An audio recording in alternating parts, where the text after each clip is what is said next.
extremadamente grave. Dudar que existe el Espíritu Santo. Primero, la presunción. ¿En qué sentido la presunción? Yo me salvo a mí mismo.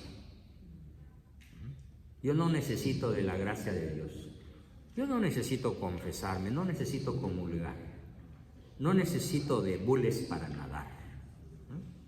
Yo me salvaré por mí mismo. Es la presunción. No necesito de la inspiración del Espíritu Santo para ser sabio.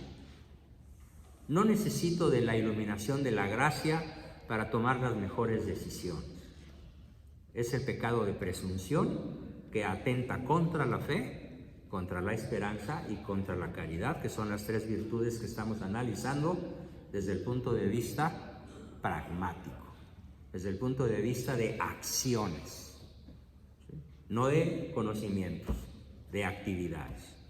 El segundo pecado contra el Espíritu Santo es la desesperación. La desesperación en la que caes porque consideras que tu falta no tiene perdón.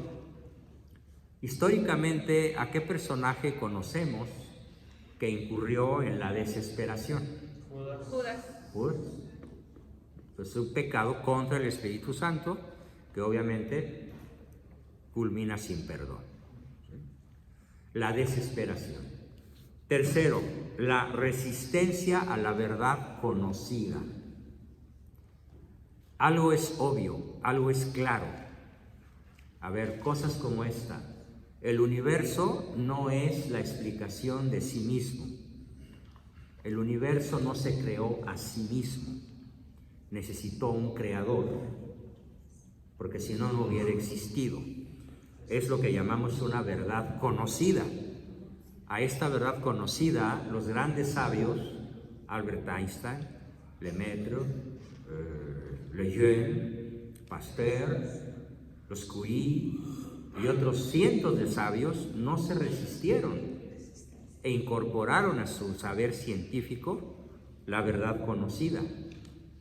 En cambio, personajes disque muy sabios como este señor que se acaba de morir, Stephen Hawking, se resistió toda su vida a aceptar la verdad conocida, incluso por colegas de él. Ese es un pecado contra el Espíritu Santo. Es un pecado contra la fe, contra la esperanza y contra la caridad. Cuando le preguntan, bueno, señor Hopkins, díganos, ¿cómo explica usted la creación del universo? No, es que el universo no fue creado. Para que el universo exista no necesita de Dios. Simplemente ahí está y ya. Y así se murió. Oponiéndose, resistiendo a la verdad conocida. ¿Perdón? Sería resistencia a la verdad. Resistencia a la verdad conocida. Porque no estoy hablando de cuando la verdad está en duda. Está clara la verdad. Está demasiado clara y la niegas. Es un pecado contra el Espíritu Santo.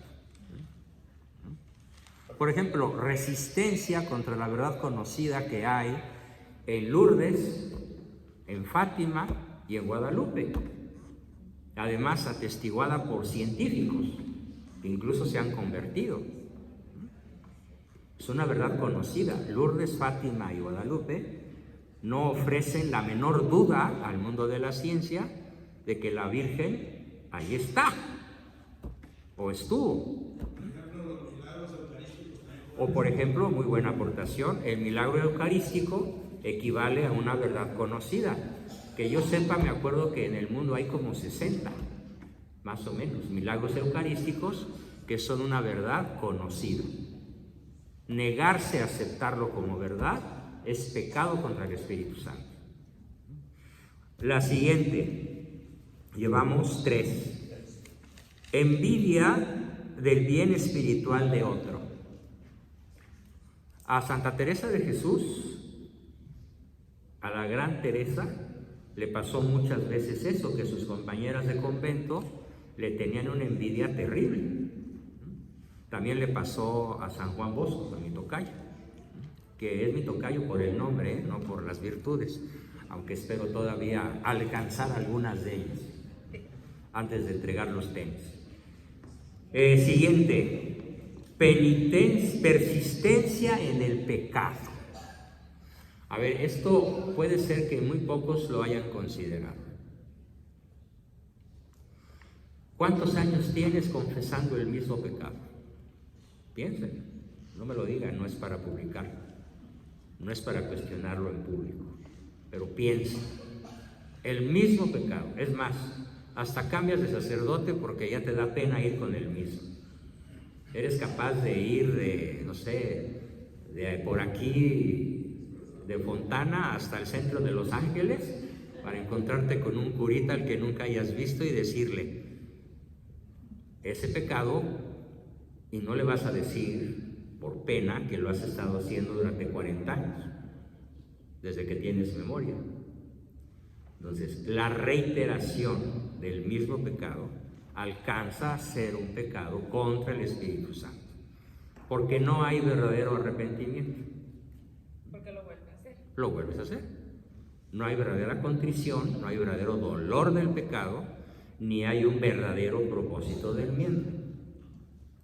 Debo aquí hacer una aclaración que a muchos de mis pacientes aquí presentes, veo que todos los que estoy atendiendo aquí están, gracias, qué bueno, están los que deben estar.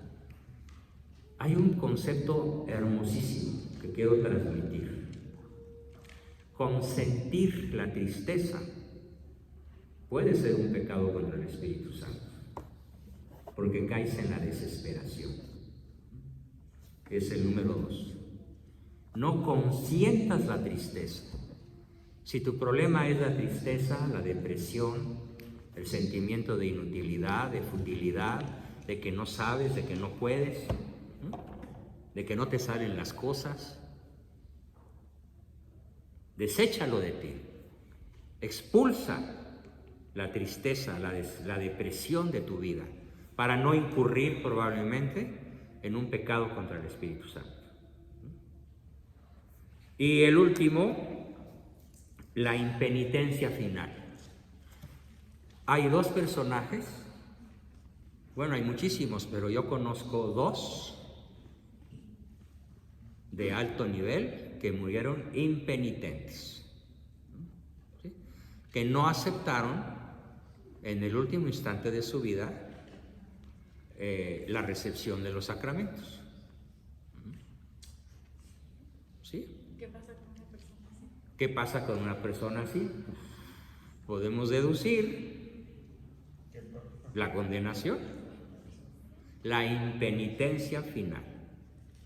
O sea, ya sabe que se va a morir y rechaza la unción de los enfermos, la confesión y la comunión. ¿Quién murió así? Lutero. Lutero murió así.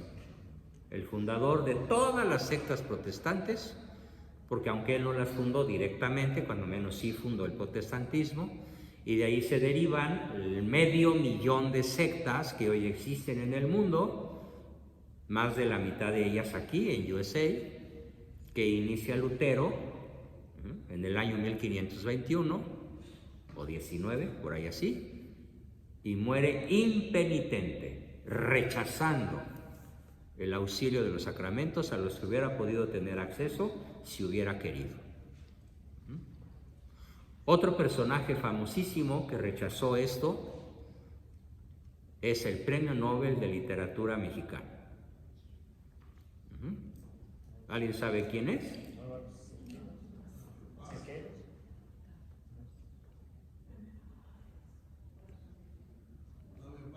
Octavio Paz. Bien, señor. Estrellita. Mira, se nota que lees. Octavio Paz no murió en paz. Nada más el apellido. Cero fe, cero esperanza, cero caridad. Lo visita en los últimos minutos antes de morir un amigo de él que escribía, un sacerdote jesuita, al que por cierto yo conozco. Lo visita y le ofrece los sacramentos finales. Y él, de manera muy airada, le contesta: mira, seremos amigos en lo literario, amigos en lo social, pero no me vengas con tus cuentos sacramentales. ¿Pero por qué, Octavio?, le pregunta el jesuita, de una edad similar a la de Octavio. Dice, porque yo decido que cuando yo haya muerto, entre ese vaso con agua y yo, no habrá ninguna diferencia. Soy materia, puramente materia. Y se murió. Y hay un tercer personaje extremadamente famoso, cuyo nombre no voy a decir, porque algunos piensan que es mentira, pero yo sé que es verdad. Es el fundador de una orden religiosa muy famosa en el mundo y que muere impenitente, rechaza los sacramentos finales.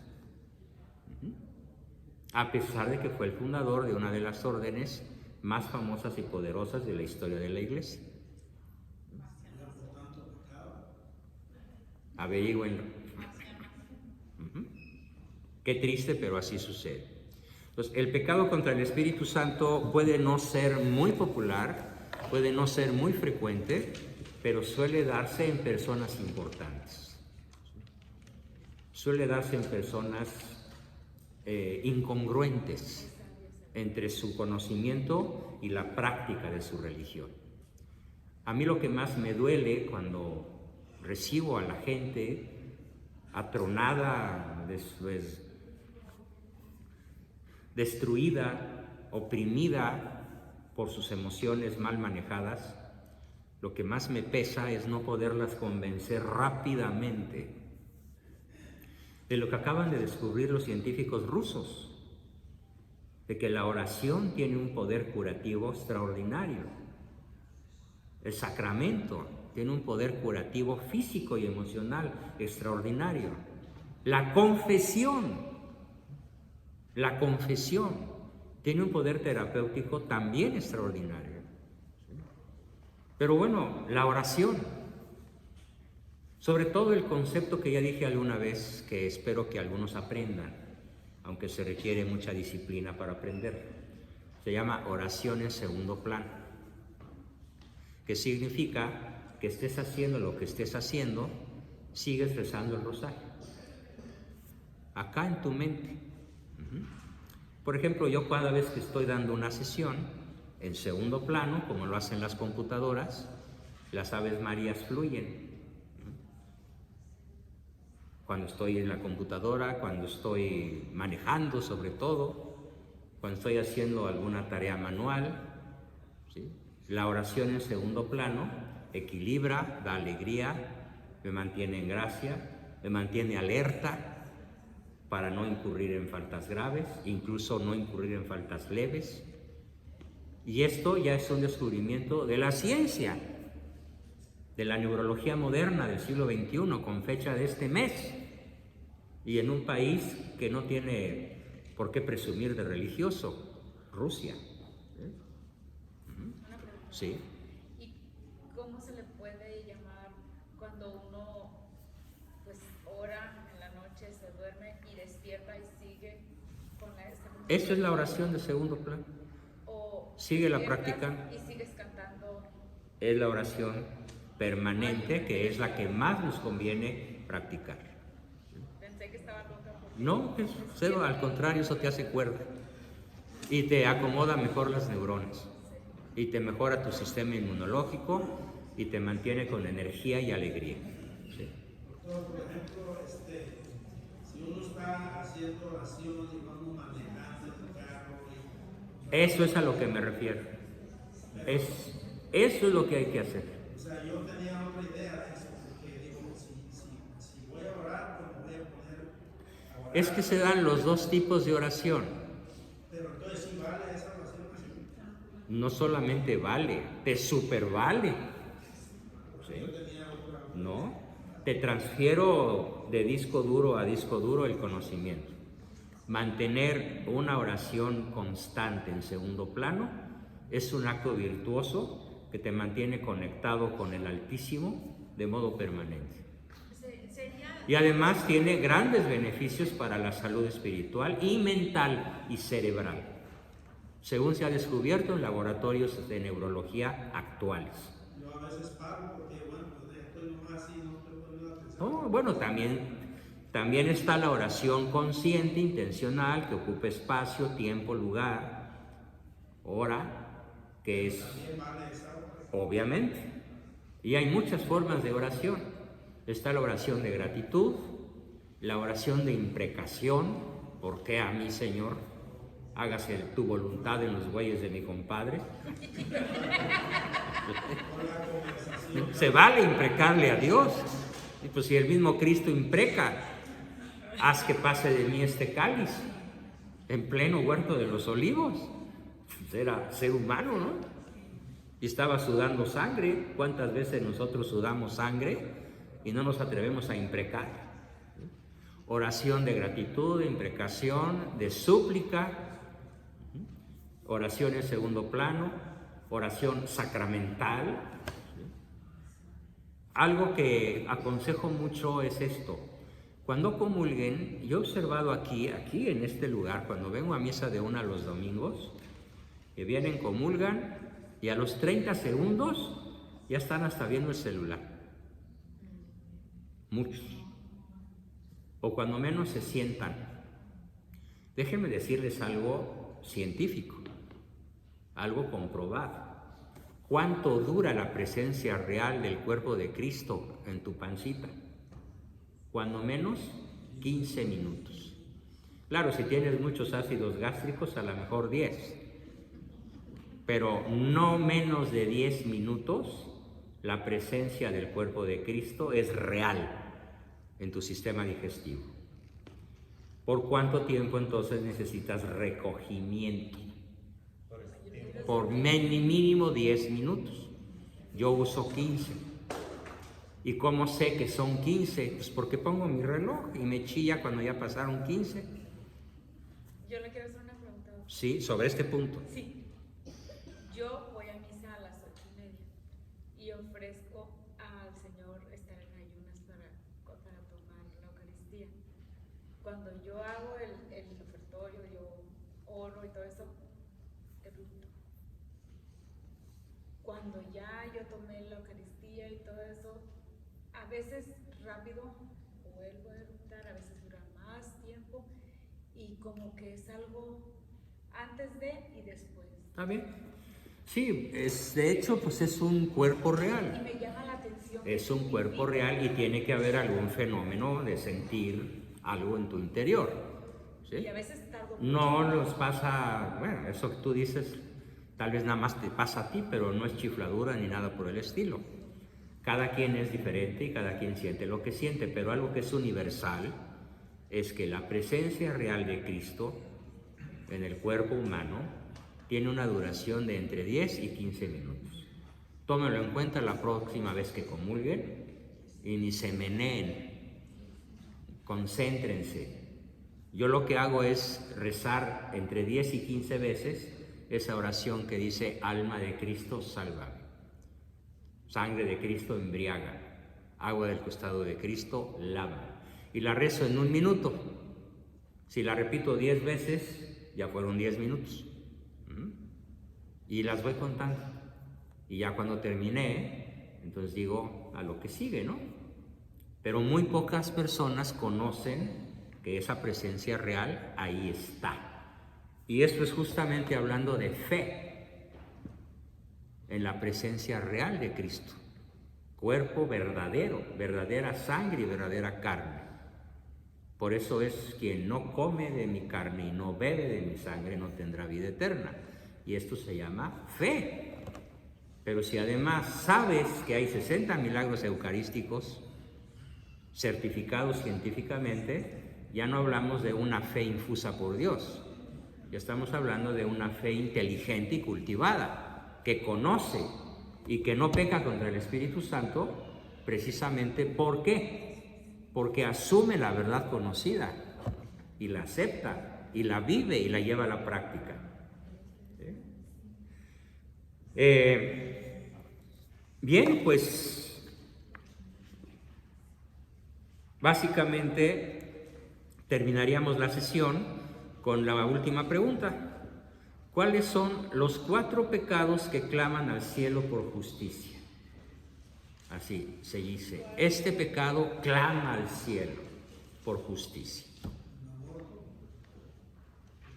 El asesinato intencionado, incluyendo el aborto, sobre todo el aborto, es un pecado que clama al cielo y es un pecado que es el principal enemigo de la paz. Hoy, desgraciadamente, los gobiernos de izquierda, sobre todo el mexicano, bueno, yo le llamo el azteca porque me hierve la boca cuando digo mexicano. Si fuera mexicano no sería abortista. Además, debo insistir en un hecho tremendamente real. Ya se sabía, pero el que lo volvió a decir y lo repitió muchas veces, todo ciudadano católico que vote por un candidato abortista queda ipso facto excomulgado. No puede comulgar, no tiene derecho a comulgar, está fuera de la iglesia por apoyar con su voto un programa de un pecado que clama al cielo, y es el crimen del aborto. El segundo pecado que clama al cielo es la sodomía, o sea, el acto homosexual más famoso en el estado más rico del país más rico de la tierra, California. Es donde más sodomitas hay, estadísticamente hablando. Bueno, la sodomía es un pecado que clama al cielo. Todo lo que es ideología de género, todo lo que es lesbianismo, LGTBI, ¿sí? Todo lo que huela a perversión sexual es un pecado de sodomía en términos generales, porque viene de la famosa ciudad destruida por el fuego divino de Sodoma y Gomorra. Sodoma y Gomorra. El 3, la opresión a los pobres. Es un pecado que clama al cielo, la opresión a los pobres. Nada más aquí una pequeña aclaración muy importante. Redimir a los pobres no es la principal función de la iglesia, ni a eso vino Cristo, a hacer que los pobres dejen de ser pobres. Esa no es la principal misión del católico o de Cristo. La principal misión es buscar la manera de difundir el evangelio para que todos seamos salvos. Es decir, Él vino a salvar pecadores, no vino a sacar a los pobres de la pobreza. Sacar a los pobres de la pobreza nos toca a los que no estamos tan pobres, pero ojo, para sacar a un pobre de la pobreza no le puedes regalar nada. Si le regalas algo, lo haces más pobre, que es lo que está haciendo ahorita el Pejelopóstil y el México, quitándole el dinero a todo lo que es productivo para dárselo a todos los que son improductivos. Si quieres ayudar a alguien, tienes que aplicar lo que se llama principio de subsidiariedad, que significa enséñale a hacer lo que no sabe o capacítalo para que lo pueda aprender y después hacer. Reconozco que hay personas que están tan pobres que no pueden aprender nada mientras estén como están. Pero no hay nadie que recibiendo la ayuda adecuada no pueda llegar a aprender algo suficiente para valerse por sí mismo. Y esto aplica para los hijos. Una obra de contracaridad contra nuestros hijos, ojo papás, que les encanta regalar cosas, ojo mamás sobreprotectoras, que es contrario a la caridad. A ser hijos dependientes, regalarles cosas que ellos podrían obtener con su propio esfuerzo, ser permisivos, ser cómplices, cumplirles sus caprichos, es contra la caridad porque está atacándose el fin último de la educación, que es lograr hijos responsables e independientes y autosuficientes. O como lo he dicho y lo repito, hacer todos los días algo para que nuestros hijos dejen de necesitarnos.